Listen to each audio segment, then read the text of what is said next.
Good morning everyone, welcome to my channel Shri Roy education. আজকে আমরা SSC এমটিএসে আসা 19th মের সেকেন্ড শিফটে আসা সমস্ত কোশ্চেন ডিসকাস করব। So let's start. First question, Halloween day কবে সেলিব্রেট করা হয়? Halloween day celebrated on 31st October. Okay, তাহলে হ্যালোউইন ডে সেলিব্রেট করা হয় 31st অক্টোবরে। নেক্সট কোশ্চেন, এখানে নাবার্ডের আরের ফুল মানে আরটা কি রিপ্রেজেন্ট করছে সেটা জানতে চেয়েছিল। তো in NABARD what does R represents? Okay, তো নাবার্ডের পুরো ফুল ফর্মটাই আমরা দেখে নিই। National bank for agriculture and rural development, এটা হচ্ছে নাবার্ডের full form. R stands for rural. Okay, আমরা নাবার্ডের সম্পর্কে কিছু আমরা স্ট্যাটিক জিকে দেখে নিই। আচ্ছা, NABARD came into existence on 12th July 1982। তাহলে নাবার্ড কত সালে এক্সিস্ট করেছিল? 12th July 1982, and the headquarter of NABARD is in Mumbai. Okay, আর NABARD basically it's a development bank, okay, which focus primarily on the rural sector. তাহলে rural সেক্টরকে নাবার্ড প্রাইমারিলি ফোকাস করে থাকে। Okay, rural sector of our কান্ট্রিকে NABARD basically focus করে থাকে। It's a development bank. তাহলে নাবার্ড সম্পর্কে আমরা অনেক কিছু জানলাম। নাবার্ডের ফুল ফর্ম জানলাম যে national bank for agriculture and rural development. It came into existence on 12th July 1982। এটা ভীষণ ইম্পর্টেন্ট, পরীক্ষায় আসে। Headquarter is in Mumbai and NABARD primarily focus on the rural sector of the country. Okay, next হচ্ছে অরঙ্গজেব তার ওয়াইফের মেমোরিতে কোন মনুমেন্ট বিল্ড করেছিলেন? ঠিক আছে, which monument was build by Aurangzeb in the memory of his wife? আচ্ছা, সেই মনুমেন্টটির নাম হচ্ছে বিবি কা মকবারা। ওকে, তাহলে answer is the Bibi ka Maqbara. It's a famous 17th century Mughal era monument in the city of Aurangabad. তাহলে কোথায় আছে? আরঙ্গাবাদে আছে, ইজ ইন মহারাষ্ট্র। ওকে, মহারাষ্ট্রের আরঙ্গাবাদে এই বিবি কা মকবারা আছে। It was commission by empire Aurangzeb in the year 1660 in the memory of his wife Dilras Banu Begum. তাহলে আরঙ্গজেবের ওয়াইফের কী নাম? His wife's name was Dilras Banu Begum. Okay, he built the Bibi Ka Maqbara in the memory of his wife, and he built it in the year 1660 in the city of Aurangabad, Maharashtra. তাহলে এখান থেকে আমরা অনেকগুলোই পেলাম question. First হচ্ছে বিবি কা মকবারা কোথায় অবস্থিত? Answer is Aurangabad, Maharashtra. Who built it? By empire Aurangzeb in the year 1660, and why he built it? in the memory of his wife Dilras Banu Begum. আচ্ছা, এটা কিন্তু তাজমহলের নকল করে এটা বানানো হয়েছে। ঠিক আছে, দেখতেই পাওয়া যাচ্ছে ঠিক তাজমহল টাইপসেরই দেখতে হয়েছে অনেকটা। Next, Kobe Bryant. Okay, Kobe Bryant is related to which game? Answer is basketball. Okay, এটা কোশ্চেনে এসেছিল, উত্তর হতো বাস্কেটবল। উনি হচ্ছেন American professional basketball player. Okay, and এটা ওনার ছবি। আচ্ছা, next Ilbert bill related question এসেছিল। আচ্ছা, ইলবার্ট বিল সম্পর্কে তাহলে আমরা জেনে নিই কিছু কথা। ওকে, তাহলে দ্য ইলবার্ট বিল অফ 1883, তাহলে বিলটা কবে, কত সালের বিল? 1883 এর bill. Okay, was a legislative act introduced during the tenure of viceroy Ripon. তাহলে who introduce the Ilbert bill? When it was introduced? during the answer is during the tenure of Viceroy Ripon. Okay, and this bill was written by Sir Courtney Ilbert. Okay, তাহলে Ilbert বিলটা Ilbert নিজেই, sir Ilbert নিজেই ওনার written. আর কখন এটা introduce করা হয়েছিল? During the tenure of viceroy Ripon. আচ্ছা, বিলটার পারপাস কী ছিল? The bill purposed to empire Indian judges with the power to try European at the Sessions Court. ওকে, তাহলে ইন্ডিয়ানসরা যাতে ইউরোপিয়ানসদেরকেও জাজ করতে পারে সেটা নিয়ে একটা বিলস আনা হয়েছিল, কিছুটা ডিসক্রিমিনেশন হয়তো কমানোর জন্যে।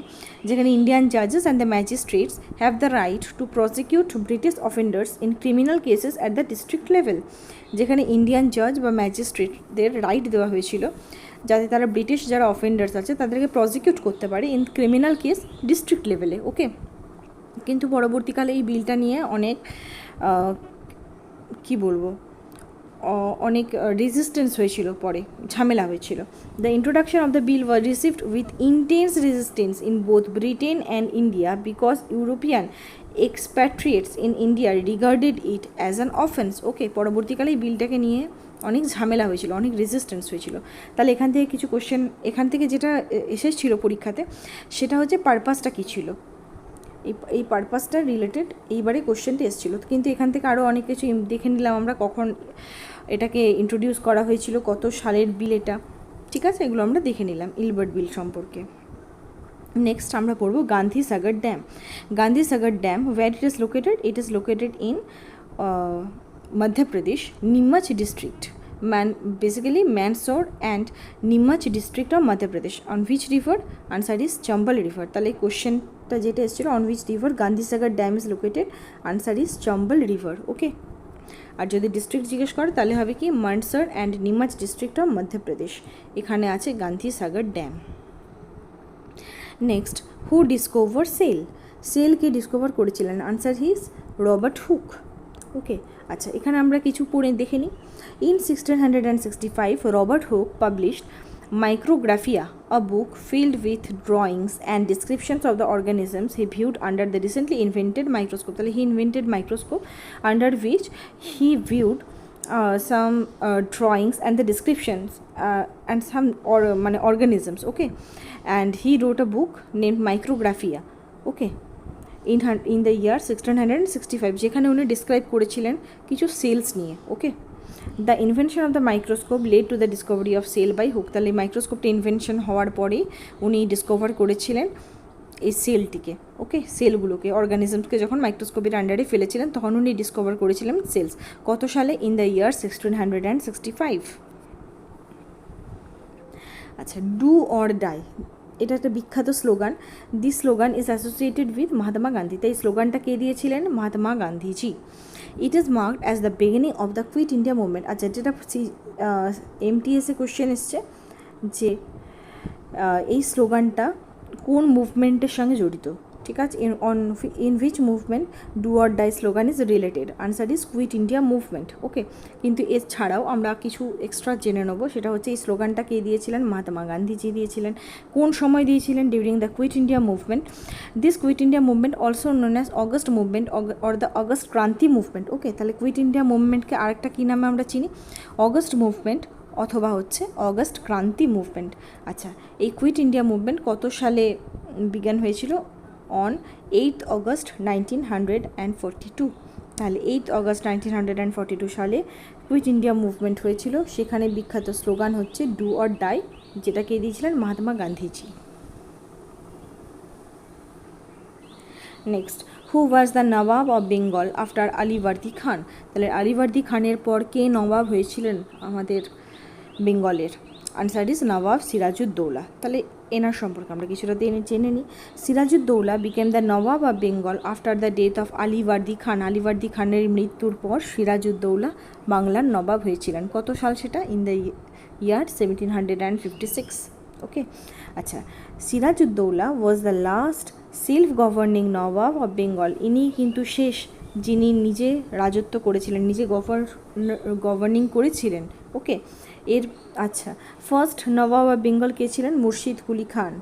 ওকে, এনার নাম করেই কিন্তু আমাদের পশ্চিমবঙ্গে যে মুর্শিদাবাদ শহর সেটার নাম হয়েছে। ওকে, নেক্সট হচ্ছে Mir Jafar served as the first Nawab of Bengal under the British influence. Mir Jafar যে নবাব হয়েছিলেন সেটা কিন্তু আন্ডার দ্য ব্রিটিশ ইনফ্লুয়েন্স, ইনি কিন্তু সেলফ গভর্নিং ছিলেন না। নেক্সট, আর্টিকেল 19 থেকে 22 কী বলছে? Right two freedom. ওকে, রাইট টু ফ্রিডম সম্পর্কে বলা হচ্ছে আর্টিকেল 19 থেকে হচ্ছে 22। আর আর্টিকেল 19 ওটা কি বলা হচ্ছে? Right two freedom of speech. Okay,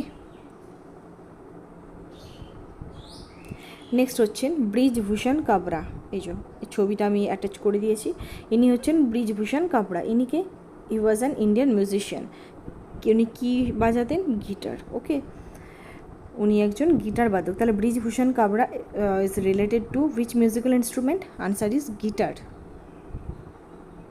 next, brief history of times কার লেখা? Stephen Hawkins. আচ্ছা, বুকস রিলেটেড কোশ্চেন কিন্তু ভীষণভাবে ইম্পর্টেন্ট। আমার প্লে লিস্টে স্ট্যাটিক জিকে একটা পোর্শন আছে, সেখানে আপনারা প্রত্যেকে অটোবায়োগ্রাফিস, বুকস, মিউজিক্যাল ইনস্ট্রুমেন্টস এইসব রিলেটেড ভিডিও আপনারা পাবেন, যেগুলো কিন্তু এসএসসি মানে সিজিএল, এইচএসএল, এমটিএস বিভিন্ন পরীক্ষায় আসা এক্সাম থেকেই কিন্তু ওগুলো কিন্তু করা হয়েছে। ওকে, তো যেগুলো আপনাদের হেল্প হবে, তো আপনারা চেক করে নেবেন। Next, what happens when two tectonic plates are collide? তাহলে কী হয় যখন দুটো টেকটনিক প্লেটস আছে, সাপোজ দুটো যখন একসঙ্গে কোলাইড করে যাবে, তখন এই জায়গাতে কী হবে? একটা ভূমিকম্প দেখা দেবে। Okay, earthquake. Answer is earthquake. Next হচ্ছে SAFAL. SAFAL is basically a portal. কিসের পোর্টাল? ওড়িশার portal. Okay, Odisha's common credit portal. এটাই কোশ্চেন এসেছিলো যে SAFAL portal is from which state? Answer is Odisha. Okay, আচ্ছা, সাফলের ফুল ফর্ম কি? Full form of SAFAL is simplified application for agricultural loans. তাহলে simplified application for agricultural loans হচ্ছে সাফলের full form. It is the India's first online agricultural credit facilitation portal. Okay, তাহলে এটাই হচ্ছে first ইন্ডিয়ার online agricultural credit facilitation portal.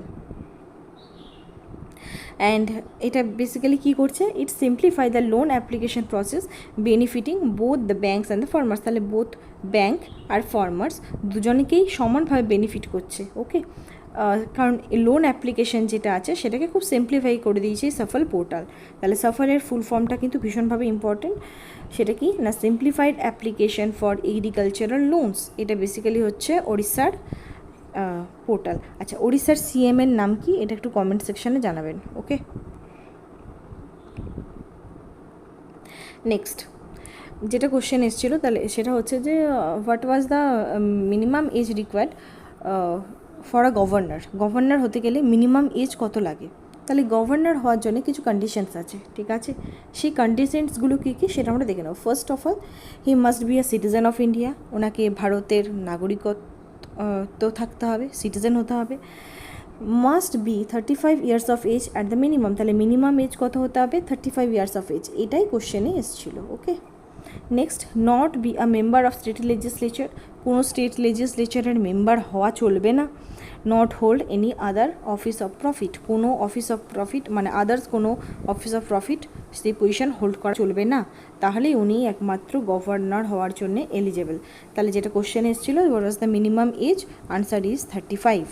ওকে, আচ্ছা, একটা question দিচ্ছি, সেটা হচ্ছে যে what was the minimum age required to be a president?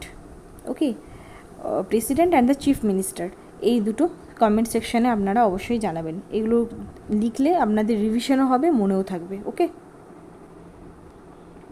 Next, who was the first Indian man to win olympic medal in tennis?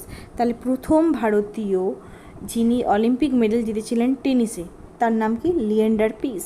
ওকে, কোথায় উনি জিতেছিলেন? ইন 1996 অ্যাটলান্টা গেমস 1996 সালে উনি প্রথম টেনিসে অলিম্পিক মেডেল এনে দিয়েছিলেন আমাদের ভারতকে। ওকে, তাহলে আনসার ইজ লিয়েন্ডার পেস। আচ্ছা, what is Kelucharan Mohapatra famous for? তাহলে কেলুচরণ মহাপাত্র কিসের জন্য famous? Answer is Odissi dance. এই যে ওনার ছবিটা দিয়ে দিয়েছি, ইনি হচ্ছেন বিখ্যাত কেলুচরণ মহাপাত্র। ইনি হচ্ছেন ফেমাস ফর ওড়িশি ডান্স। ওকে, তো আজকে এই পর্যন্তই। ভালো লেগে থাকলে চ্যানেলটিকে সাবস্ক্রাইব করবেন এবং ভিডিওটিকে লাইক এবং শেয়ার করবেন। প্লিজ শেয়ার করবেন, সবার কাছে পৌঁছে দেবেন, আমার চ্যানেলটিকে একটু সাপোর্ট করবেন। Thank you so much.